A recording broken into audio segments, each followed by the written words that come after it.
வணக்கம், welcome to நாச்சியா sorry designer. இன்றைக்கி ஒரு ப்ளூ கலர் ப்ளவுஸோட பேக் நெக் எப்படி டிசைன் பண்ணுறோன்றதை பார்க்கலாம். அதுக்கு 3 லைனில் வந்து நான் கோல்டு கலர் சரி யூஸ் பண்ணி செயின் ஸ்டிச் கொடுத்துருக்கேன். அதுக்கப்புறமா ஒரு லைன் சுகர் பீட் கொடுத்துருக்கேன். அடுத்து கட் பீட் டல் கோல்டு கலரில் இருக்க கட் பீட்ஸ் வந்து மைக்ரோ கட் பீட்ஸ் வந்து நான் ஒரு லைன் கொடுத்துருக்கேன். அகைன் ஒரு லைன் வந்து சுகர் பீட் கொடுத்து பார்டர் லைன் வந்து நான் கம்ப்ளீட் பண்ணிட்டேன். இப்போது டேப் யூஸ் பண்ணி நான் 1 இன்ச் வந்து நான் மார்க் பண்ணி வச்சுருக்கேன். அதில் ஃபேப்ரிக் க்ளூ யூஸ் பண்ணி நான் ஒயிட் கலரில் இருக்க திலகம் ஷேப் கிளிப் ஸ்டோனை வந்து ஸ்டிக் பண்ணுறேன். இப்படி கையிலையும் ஸ்டிக் பண்ணிக்கலாம். அப்படி இல்லைனா நீடிலோட பேக் சைடில் வந்து கொஞ்சமாக க்ளூ அப்ளை பண்ணிவிட்டு அந்த ஸ்டோனை தொட்டோன்னா ஸ்டோன் வரும். அதை வந்து அப்படியே எடுத்து கரெக்டாக ஸ்டிக் பண்ணிக்கலாம். இது ரெண்டில் எது ஈஸியாக இருக்கோ அதை நீங்கள் ட்ரை பண்ணிக்கோங்க.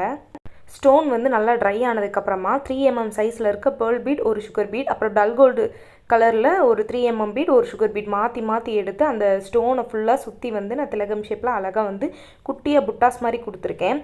இதவே நீங்கள் ஒவ்வொன்றுக்கும் நான் தனித்தனியாக நாட் போட்டிருக்கேன். இது வந்து நீங்கள் வந்து சிங்கிளாக நாட் போடுறது ரொம்ப கஷ்டமாக இருக்குன்னா நீங்கள் இந்த மெத்தட் யூஸ் பண்ணிக்கோங்க. இதே மாதிரி ஸ்டிக் பண்ணியிருக்க எல்லா ஸ்டோனுக்குமே நம்ம அந்த குட்டி குட்டி புட்டாஸ் கொடுத்ததுக்கப்புறம் அந்த இடையில இருக்க கேப் இருக்குல்லையே, அதை எப்படி ஃபில் பண்ணுறோன்னா 2 3 mm பீட், ஒரு சுகர் பீட், அதுக்கப்புறம் ஒரு பேர்ல் பீட், ஒரு சுகர் பீட், இதை வந்து குட்டியாக கொடுத்து ஹேங்கிங் மெத்தடில் கொடுத்துருக்கேன். பேக் நெக் வந்து ஃபுல்லாக கம்ப்ளீட் பண்ணதுக்கப்புறம் பார்க்குறதுக்கு இப்படி தான் இருக்கும். ஸ்லீவ் லிங்க் வந்து நான் ஃபஸ்ட் கமெண்ட்டில் பின் பண்ணுறேன். பிடிச்சிருந்தா ட்ரை பண்ணி பாருங்கள். தேங்க்யூ.